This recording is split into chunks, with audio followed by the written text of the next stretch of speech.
Now guys, moving ahead is the next important summit which one should remember about is 13th BRICS Summit. All right. It was the 13th edition of BRICS Summit. It was chaired by our Prime Minister virtually, obviously. And in this particular summit, something very important was adopted. What was adopted? It was New Delhi Declaration. Now, what is New Delhi Declaration? We'll have a basic look about it. But before that, let's have a basic background of BRICS and its importance. So guys, as far as the importance of this summit is concerned, let me just quickly tell you that the term BRIC, B-R-I-C, the term BRIC was coined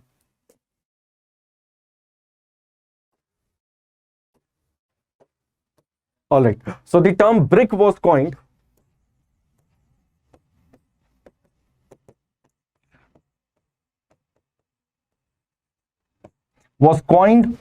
by Jim O'Neill. Please do remember this name, Jim O'Neill. In which year? In 2001. In 2001. All right. Now, who was Jim O'Neill, or who is Jim O'Neill? And so just remember that there is a very, very important credit rating agency in the world whose name is Goldman Sachs. All right. Goldman Sachs. And he was the managing director of this particular organization. And he wrote a research paper or economic paper in the year 2001 where he coined this term BRIC. Now, what was his idea? His idea that he posed here, that these four economies will be the biggest and most important economies by which year? By the year of 2050. Okay, by the year of 2050. So what do we mean by BRIC? So B stands for Brazil, R stands for Russia, I stands for India, and C stands for China. All right. Now, when this term was coined, then it was in the year 2006. All right. Then it was in the year 2006 when the informal meeting between these four economies or these four countries, it began. All right. But then the formalization of their meeting, it got formalized in which year? So it got formalized in the year 2009, which is the year of the first formal summit of the BRIC. All right. And the venue was Russia. So first informal summit, if they ask, then the answer will be 2006. But if the first formal summit will be asked, the answer will be 2009. And also do remember the host country of that year, and it was Russia. All right. Now, it was in the year, guys, 2010. Okay. It was in the year 2010 when BRIC became BRICS. That means that is South Africa. South Africa became the you can say fifth member of this particular group. All right. So that is a brief background of this organization. Now, why this is important? Because this particular organization was celebrating its 15 years of partnership. All right. And that is why it is important. So what was the theme? What was the theme of this particular 13th edition of the summit between these particular 5 countries? So it says BRICS at the rate 15, intra-BRICS cooperation for continuity, consolidation, and consensus. Please do remember these 3 terms, very, very important. So BRICS cooperation for, in which dimension? For continuity, consolidation, and consensus. Very, very important. Just remember this theme. All right. Also, why this theme becomes important? Because this theme was decided or picked by India. All right. So this is a brief background of BRICS as an organization, and also about this timeline of their summits or engagement. All right. Now, moving ahead, guys, let's understand what is New Delhi Declaration. So I was talking about the disruption in our neighborhood, and that disruption I briefly discussed with respect to what we call as a part of the eastern part of the South Asia. Now let's talk about the western edge of the South Asia, where we have one country called as Afghanistan. All right. So what is New Delhi Declaration? Well, it is a comprehensive approach for the whole international community to put diplomatic pressure on the government of Taliban to never allow a terrorist organization to plan any terrorist attacks in world, specifically in South Asia and in the neighborhood of India. All right. So basically, India wants that under the so-called government of Taliban in Afghanistan, Afghanistan should not become a breeding ground for the terrorist organizations like Al-Qaeda, Jaish-e-Mohammed, Lashkar-e-Toiba, so on and so forth. All right, Jamaat-ud-Dawa. There are so many terrorist organizations. So that particular resolution is what we generally refer to as New Delhi Declaration. Now, guys, one more thing. In this particular year of 2022, we have two New Delhi declarations. All right. So just read the statement of the question very carefully before answering the question, because there are two New Delhi declarations which are important this year. All right. So first New Delhi declaration, I told you, is related to the situation in Afghanistan, and then the second New Delhi declaration this year is important because of upcoming Global Tiger Summit. Very important. Please do remember this. And if you remember this, you will never get confused in your exam. All right. So in the upcoming months of the year 2022, there is a very, very important summit, which is known as Global Tiger Summit, to be organized, where a country which is since the beginning of the year 2022 is in news because of an ongoing war. All right. That is the Russia-Ukraine war. So there is a city known as Vladivostok. Very important. Please do remember this. Although in another summit, this venue will reappear. All right. So Vladivostok. In Vladivostok, Russia, in upcoming months of 2022, Global Tiger Summit is going to be held. Now, at this particular summit, India is going to announce something called as New Delhi Declaration. But at this Global Tiger Summit, the New Delhi Declaration means what? It means India's commitment. All right. India's commitment. It means India's commitment to help the tiger range countries. Help the tiger range countries in achieving a very important goal. And that goal is what we generally refer to as T-X-2 initiative. T-X-2 initiative. What do we mean by T-X-2 initiative? Well, it was way back when a declaration was taken upon in the name of St. Petersburg Declaration. All right, very important. St. Petersburg Declaration. What is St. Petersburg Declaration? So hope so everybody understands that St. Petersburg is an important city in Russia. All right. So in this particular declaration, all the tiger range countries, including India, we decided to launch something called as Global Tiger Recovery Program. Okay, Global Tiger Recovery Program. In short, what we refer to as T-X-2 initiative. Now, what was the objective of this initiative? The objective of this initiative was to double the population of tigers. Double the population of tigers by which year? By the year of 2022, which is the ongoing year. All right. Now, when it comes to achieving the targets of this particular campaign, India fortunately became the first country to achieve this particular target of doubling the number of or population of tigers way back in the year 2018. So we achieved this target way back in the year 2018. And in that particular year, guys, please do remember two other facts also, that in that particular year, it was Pilibhit Tiger Reserve. All right, Pilibhit Tiger Reserve, which got the T-X-2 award. All right, and also remember that in this particular year, that is the year of 2022, Satyamangalam Tiger Reserve, Satyamangalam Tiger Reserve, Satyamangalam Tiger Reserve got the T-X-2 award. Okay, T-X-2 award.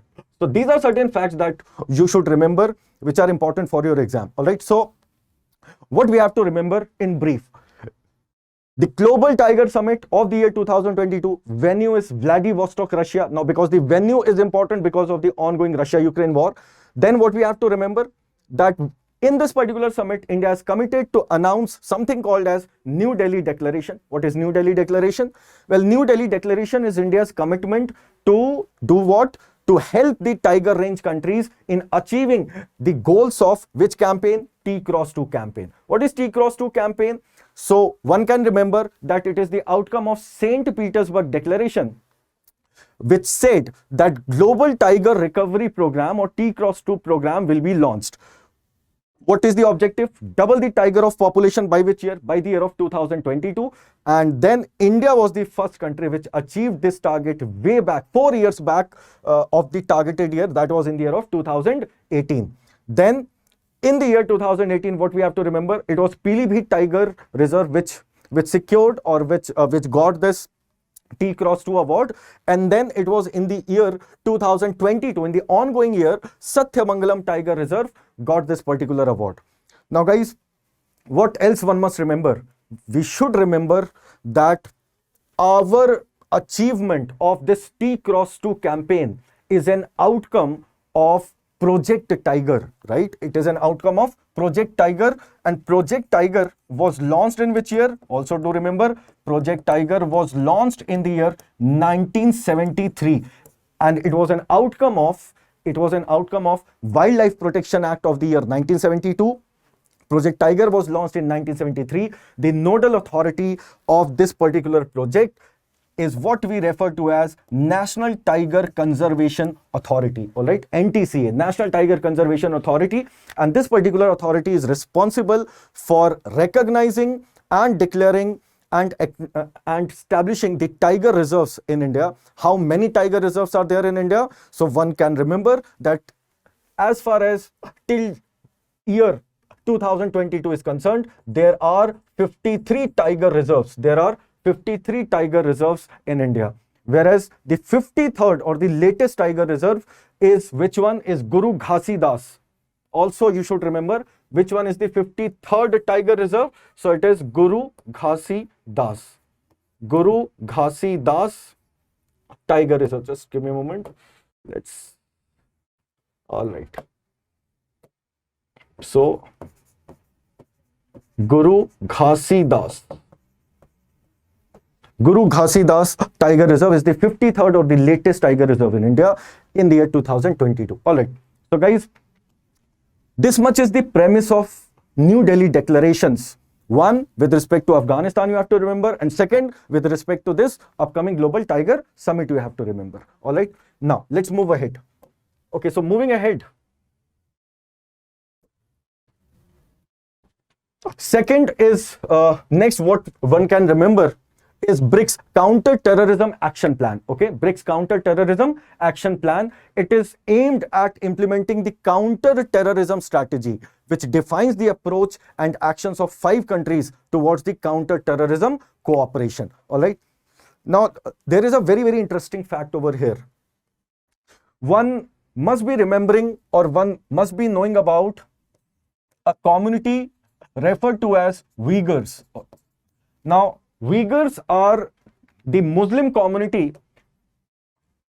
of Turkish ethnicity, belonging to Turkish ethnicity, and they are residents of the Xinjiang province, right? They are the residents of Xinjiang province of China, all right?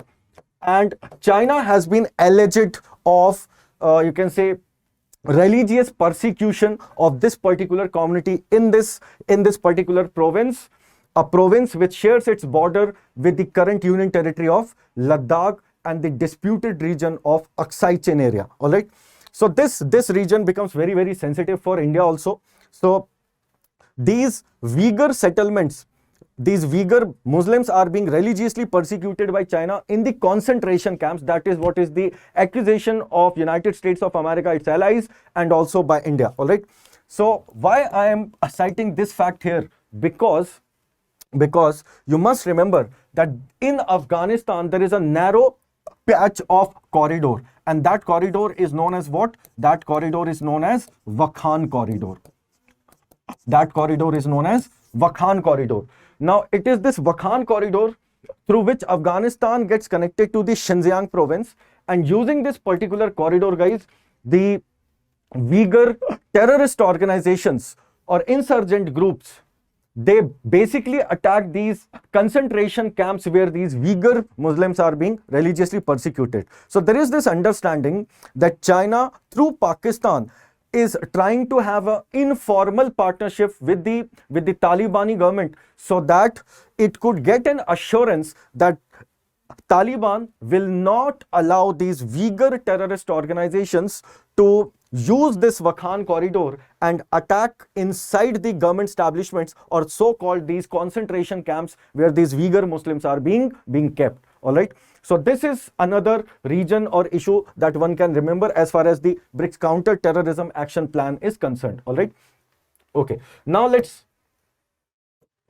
move ahead. What else they have decided? So an agreement on remote sensing satellite constellation also has been agreed between these particular 5 nations. Then they have also said that there should be an inclusive intra-Afghan dialogue, so that in Afghanistan restoration of democracy can happen. All right. Also, they condemned the terrorist attacks at Hamid Karzai International Airport. Now, in this declaration, they called for addressing the humanitarian situation in Afghanistan, and they urged the need to uphold the rights of women, children, and minorities, which are the vulnerable sections in the Afghan society, all right, which is the majority community inside Afghanistan. So that is also a very interesting fact that one can remember. It is Pashtuns which are the majority community inside Afghanistan, and as much as the population of Pashtuns reside in Afghanistan, twice of that population resides in which country? It resides in Pakistan, across the international border between Afghanistan and Pakistan, which is known as what? Which is known as Durand Line. All right, which is known as Durand Line. And that's why Pakistan has a direct say in the internal matters of Afghanistan, because the Talibani formation is also a Pashtun dominated organization. Just for a quick fact, that so-called Taliban was founded by whom? So it was established by Mullah Omar. Okay, it was established by Mullah Omar, and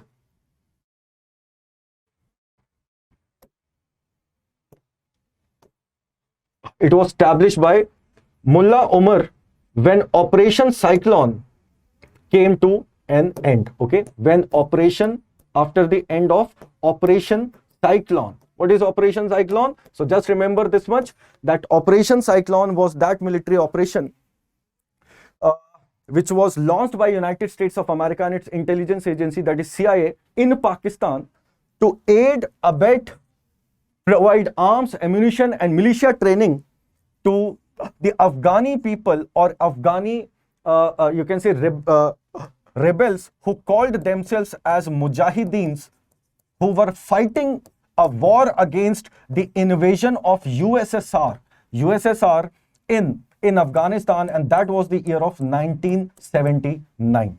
So this much in brief one should remember about the Taliban, the Mujahideens and Operation Cyclone. All right, now let's move ahead.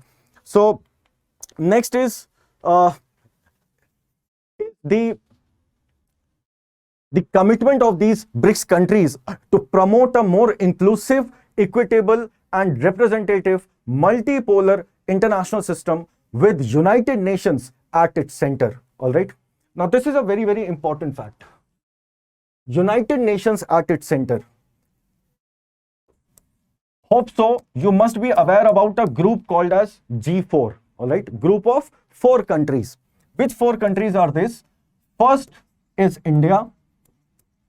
Second is Brazil. Okay, Brazil.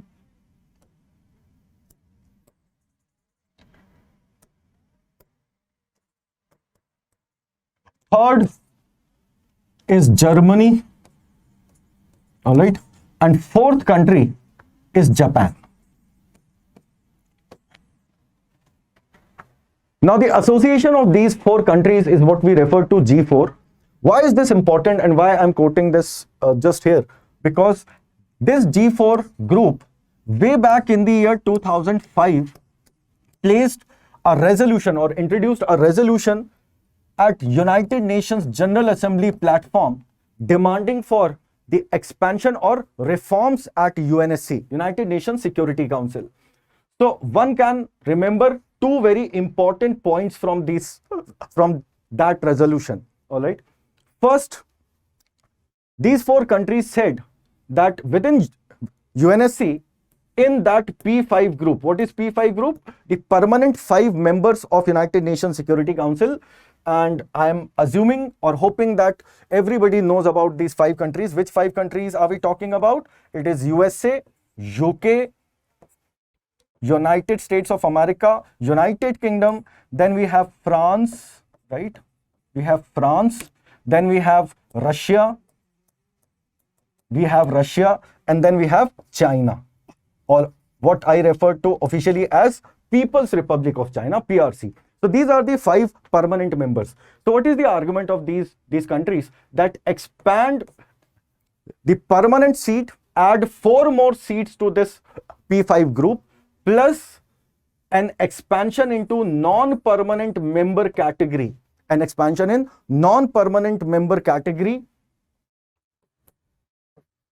a further addition of 6 seats, a category where the existing number of seats is 10. So a total of 10 new seats to be added in UNSC composition, making its overall composition to rise from 15 to 25. All right, 15 to 25. Okay.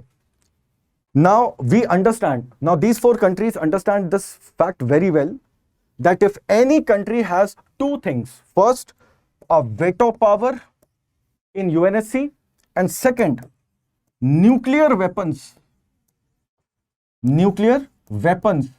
If any country has these two powers, it can do anything across the world, and it can very effectively paralyze the biggest intergovernmental organization of the world, that is United Nations organization. And the recent ongoing war of Russia and Ukraine is the most relevant example of this particular fact. So because Russia has the individual veto in UNSC and also it has nuclear weapons, that's why United Nations can only criticize Russia, but it again failed as an organization to prevent this war. All right. And most importantly, any war, if you could look back into the history of United Nations since its establishment, on which day? On the day of 24th of October 1945, a date which every year is celebrated as UN Day. So United Nations Security Council is the most powerful organization of the world and inside the United Nations premise, because it is the only UN organ whose resolutions are obligatory in nature. And that obligation, veto plays a very important place, a very important, you can say, power or right. Okay, so these 4 countries are also demanding the permanent seat at UNSC. Also we are demanding this veto power. So we understood this fact very well, these 4 countries, that the P5 so-called elite group will not be so easily ready to you can say distribute this, one of the most important right of veto with any such country. So we placed a second important point in this particular resolution of 2005, a resolution which says that let's have a cooling period. All right, let's have a cooling period of 15 years. Let's have a cooling period of 15 years. Now, what do we mean by this? A cooling period of 15 years simply means that just give us the permanent seat at UNSC and then observe our foreign policy when it comes to the region in which we are placed, and then across the global affairs, if it is productive, if it is constructive, and if it aligns to the goals of achieving global peace and prosperity, that is the goal of United Nations organization, then at the end of, after such 15 years, then give us this veto power. We do not want this veto power immediately. That's why we ask for this cooling period. Now, why I'm discussing all of this here? Because everybody understands that in this ongoing Russia-Ukraine war, India is preaching neutral stance. Okay, we have placed a neutral stance. Why? Because we are waiting. We are very desperately waiting for a month. Which month? Now, let me just clear this. And let me just bring you to that fact, which is because of which I told you about this background. Now, see, India is very desperately waiting for December 2022. Why we are waiting for December 2022? Because one must know that India is serving, first of all, its 8th term. We are serving our 8th term as non-permanent member at UNSC. Okay, for 2 years. And our term began on January 2021. All right, our term began on January 2021. Jan 2021. So guys, any non-permanent member actually gets a month-long presidency of UNSC. Okay, a month-long presidency at UNSC, and per year. Okay, so by that logic, India in its 2 years ka 8th term, all right, we have 2 opportunities to preside over the affairs of UNSC. The first opportunity we got in 2021 in the month of August. And then the second and last opportunity we are going to get in the upcoming December 2022, where it is believed that India will again talk about what? India will again talk about reforms of UNSC. That means we are again going to talk about the importance of G4 resolution of the year 2005. All right. Then what else one should remember from here? That apart from our non-permanent membership and its 8th term in UNSC and this G4 ka resolution, one can remember that India is also chairing 3 important committees of UNSC in this particular year itself. First is what we call as Counter-Terrorism Committee. Very important. India is the chair or president of Counter-Terrorism Committee at UNSC. Number 2, India is also chairing the Taliban Sanctions Committee. We are also chairing the Taliban Sanctions Committee. Very important.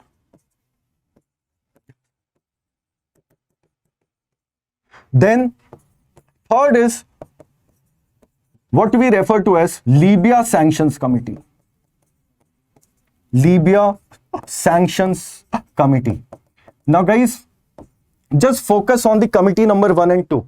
First is the Counter-Terrorism Committee and second is the Taliban Sanctions Committee. Now, because India is chairing or we are the president of these 2 committees, since the year 2021, it has given a strategic advantage. It has given a strategic advantage when it comes to the terrorism, you can say, which is aided by Pakistan in India, and also to handle through this Taliban Sanctions Committee the issue of re-Talibanization in Afghanistan and the likelihood of the breeding ground of the terrorist organizations which have the anti-Indian sentiment in this particular region. And that's why, guys, New Delhi Declaration is very, very important. All right. So please try and remember these facts, okay? Because all of these facts are very, very important in the year of 2022. All right. Now let's move ahead. So beyond all of this, let's move ahead that India has also talked about a post-COVID global recovery program. Okay, post-COVID global recovery program, where India has said that we have to build back by enhancing speed and accessibility of vaccination. All right. And the second term is resilience by diversifying the pharma and vaccine production capacities beyond the developed world, which is a very, very important issue. And Let me just quickly mention over here that in the year 2020, when there were very limited pharmaceutical companies which had the vaccine development facility, and most of them, you can say, their premises or their place of effective management was either in Europe or in USA. So India, alongside South Africa, just remember this fact, India alongside South Africa filed a petition at WTO, World Trade Organization, and its TRIPS Council, under its TRIPS agreement. What is TRIPS? TRIPS is trade related intellectual property aspects, all right? And basically it talks about the legal framework when it comes to the intellectual properties, where one might be aware about certain terms called as copyright, okay? Then we have patents, then we have industrial designs, then we have what we refer to as geographical identification, or what we generally refer to as GI tags, okay? GI tags.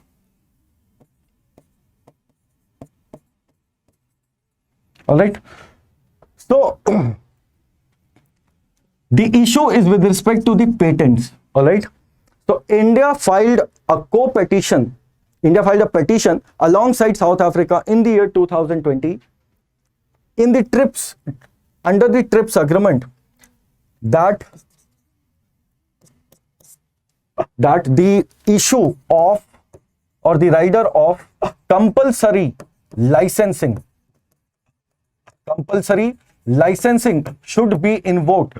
The policy of compulsory licensing should be invoked, and these so-called very few number of pharmaceutical companies should be compelled or forced to share their patent rights of these vaccines with the you can say emerging markets or the developing nations like India, which has the massive and huge population, and to vaccinate them we need to you can say increase or scale up the production of vaccines, so that our vaccination program could be very aggressively pursued. Okay, so the simple idea that you have to remember over here, that the provision of compulsory licensing under the TRIPS agreement of WTO, it says that under any kind of public health emergency like the pandemic, using or invoking this provision, those pharmaceutical companies could be compelled to share their patent rights with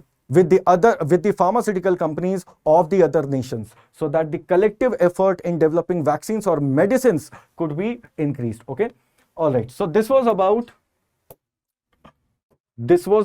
your build back and the resilience part. Then comes the fostering innovation. The third dimension is fostering innovation by using digital tools for public good. Okay, and also ensuring the reforms of the multilateral institutions to enhance their credibility. Also, the fourth dimension over here is promoting the sustainable development by articulating a common BRICS voice on the environmental issues. Okay, now why environmental and climate issues are important this year? Let me just give you a very brief fact about it. So guys, a brief background about this is that one can remember, in the recent times there have been four very important summits which have happened since last year and this year. Okay, now the first such summit is what we refer to as the Conference of Parties, meeting of the Conference of Parties. The Conference of Parties to the three conventions which are generally referred to as Rio Conventions. Okay, so the convention number 1 is what we refer to as UNFCCC, United Nations Framework Convention on Climate Change. All right, the first Rio Convention The first Rio Convention is UNFCCC. Okay, United Nations Framework Convention on Climate Change. So it's so-called COP26 happened in the year 2021 at Glasgow, Scotland in United Kingdom. All right. Then the second important summit that has happened is of the second Rio Convention, which is generally referred to as UNCBD. What is UNCBD? United Nations Convention on Biodiversity, and its 15th summit, again, which we would refer to as COP15. What is COP? COP is the Conference of Parties. Now, what do we mean by this term? This term reflects all those member states or all those nations who have signed plus ratified these conventions, and then they have passed domestic laws to achieve these goals. Okay, so the Conference of Parties and its 15th summit of UNCBD happened in 2021 at a place called as Kunming, and the outcome was Kunming Declaration in China. Okay, do remember this, the Kunming Declaration of China, where global biodiversity framework has been established. Okay, we'll talk about it in some other sessions in detail when we will have a detailed discussion on these issues. Okay, but I'm just trying to give you as much as you can say awareness about these important meetings and summits which have happened recently, of which you should be aware of. So the 26th meeting of the COP of UNFCCC happened where? At Glasgow, Scotland, UK. Then the second Rio Convention is UNCBD, the Convention on Biodiversity. Its 15th summit happened, and the outcome is the Kunming Declaration in China. And then the third is what we refer to as UNCCD. What is UNCCD? It is known as United Nations Convention for Combating Desertification. All right. So its COP15 has also happened most recently. जो most recent summit हुई है, of which we will talk in this particular session itself in detail because it is the most recent one. So its COP15 has also happened, and the venue was a city called as Abidjan. All right, Abidjan, in which country? Côte d'Ivoire. Côte d'Ivoire. Okay, Côte d'Ivoire. So these are the three most important summits when it comes to the environment, or you can say the premise of climate change. All right. Now this is very, very important. Why this is very important? Because these three conventions are called as Rio Conventions. Why they are called as Rio Conventions? Because they are the outcome of what we officially refer to as United Nations Conference on Environment and Development. In short, what we call as UNCED, United Nations Conference on Environment and Development, in the year 1992. And this particular summit, unofficially or informally, is what we call as Rio Summit, first Rio Summit. This is also generally referred to as first Rio Summit, or this is also referred to as first Earth Summit. Okay, first Rio or Earth Summit. So all right, so this, why it is known as first Rio Summit? Obviously you must have guessed about it, that yes, this summit, its venue was Rio de Janeiro in Brazil. All right, so at that summit, these three conventions with respect to biodiversity, desertification and climate change, they were born, and these conventions are celebrating their 30 years of establishment. All right, that's why these conferences are very, very important. Then beyond this, guys, what else you must remember about environment this year? A fact which is very, very important, which again we are going to talk about further in this session, but just let me just give you a brief understanding about that, and that is the establishment, that is the largest environmental organization known as UNEP, United Nations Environment Program. This is celebrating its 50 years of establishment. Okay, In which year? In the year of 2022. That means this organization, you should remember as of now that it was in the year 1972. A city called as Stockholm. All right, Stockholm. Where? In Sweden. Stockholm in Sweden, where a very important summit happened. What was the name of that summit? Name of that summit was United Nations Conference on Human and Environment, UNCHE. Okay, United Nations Conference on Human and Environment. Informally, this summit is called as the Stockholm Conference. The outcome of this conference, the two outcomes we must remember, two or three outcomes we must remember. First outcome is establishment of United Nations Environment Program, headquartered at Nairobi, Kenya. First. Second outcome, because India was one of the co-founding countries of this organization, India in 1972 passed its Wildlife Protection Act that I mentioned just before when I was telling you about Project Tiger and Global Tiger Summit.